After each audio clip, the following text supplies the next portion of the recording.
House Party by Eric Walters, Chapter 8. I dipped my cup into the punch bowl and filled it up. I took a sip.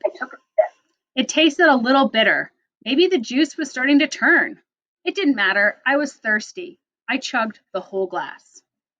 There were people everywhere. There were even some out front on the grass and in the backyard. Hey, nobody is loud up there, I yelled at a girl and a guy on the stairs. They couldn't hear me over the music and kept going. I ran over to the bottom of the stairs and I yelled at them again. They stopped and looked at me. There's nothing but bedrooms, I said. That's what we're looking for, the girl said. The boy laughed. They started back up the stairs. No, I yelled, you can't go up there. You can't tell us what to do, the girl said. It's my party. It's my house, I said, trying to sound firm. Well, unless you're my mother, you can't tell me and my boyfriend what to do, so just butt out. They turned and walked up the stairs, stunned. This wasn't right. They couldn't use my parents' room. They couldn't use my room. I started up at them. Somebody grabbed my arm. It was a guy I didn't know. This is your house, right? I nodded. Good. What's the address here? 40 Calico Court? Thanks. He turned around and put a phone to his ear. Over the music, I heard him yell out my address. What are you doing? I asked. Just telling a few friends where the party is, giving them the address. But there are too many people here already, I yelled. There can never be too many people. He darted off through the crowd before I could say another word. Just then, the front door opened and more people came in. There were 4, 5, no, 6 of them. I didn't recognize any of them. This was getting really crazy. There was a couple upstairs in one of the bedrooms, and some kid I didn't know was inviting other kids to come over, and more strangers were just walking into my house. I had to do something. I had to find Jen, and together we had to do something. I pushed my way into the kitchen, looking for Jen. My eyes widened in shock. There was a girl standing over the punch bowl. She had a bottle of vodka in her hand, and she was pouring it into the punch. I ran across the room. What are you doing? I screamed as I grabbed her arm. She glared at me. Careful, she yelled. You almost made me spill it. You can't do that. I'm just adding some punch to the punch, she said. It was pretty weak until we started adding some muscle. Have other people added to this before? I questioned. All night. I noticed you've been enjoying it. All night. That explained why Jen was acting the way she was. She was drunk. But I'd had 5 or 6 glasses myself. My stomach didn't feel the best. I thought it was just the party and the excitement and everything. She emptied the rest of the bottle into the punch.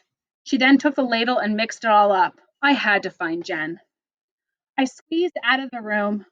She wasn't in the dining room or on the dance floor, but there had to be 10 couples out there now. I threaded my way between the people standing around in the hall. Who were these people, and how could there be so many of them? I hardly recognized anybody. Then I saw Ashley. Ashley, have you seen Jen? Yes, downstairs in the washroom. She wasn't looking so good. What do you mean?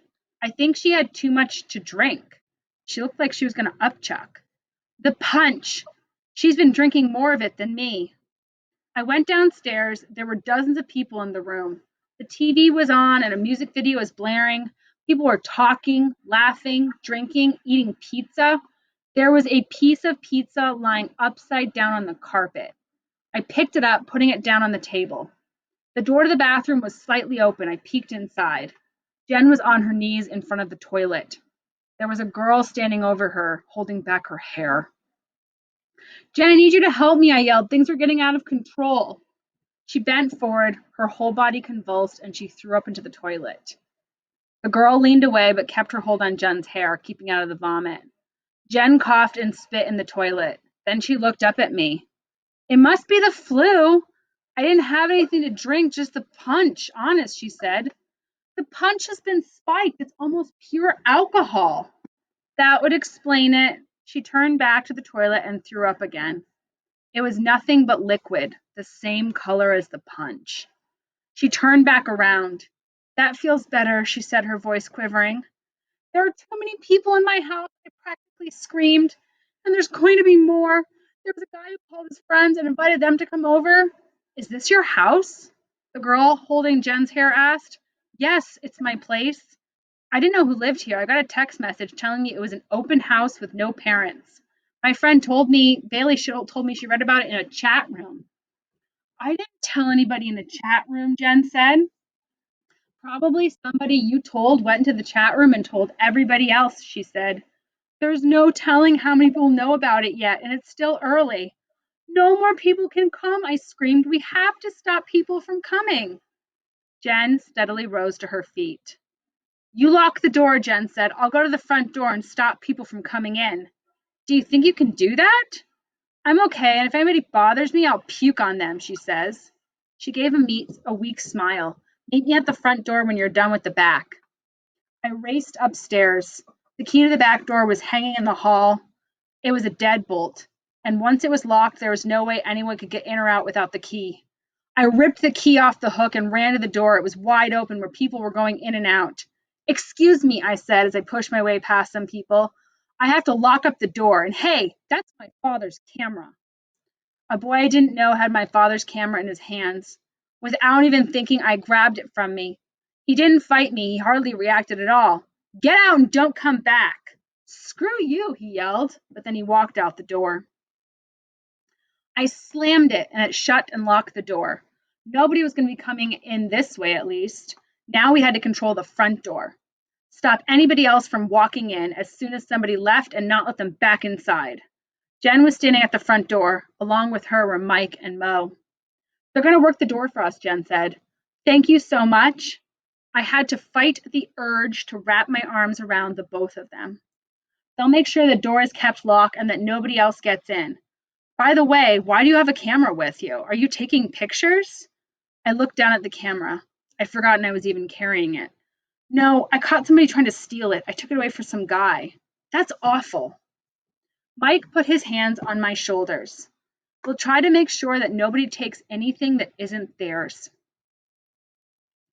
This time I did wrap my arms around him. I felt like I was going to cry, but I forced myself to hold back. It's okay, Mike said. We'll help. Is there anything else we can do? There are people upstairs in the bedrooms. They shouldn't be there. I'll go with you and we can take care of that, Jen said. We started up the stairs. Jen looked a little unsteady. She couldn't have been feeling very well, but she was a trooper. She flung open my bedroom door and flipped on the light. There were those kids lying on my bed. The girls screamed and jumped to their feet. What do you think you're doing? The guy demanded.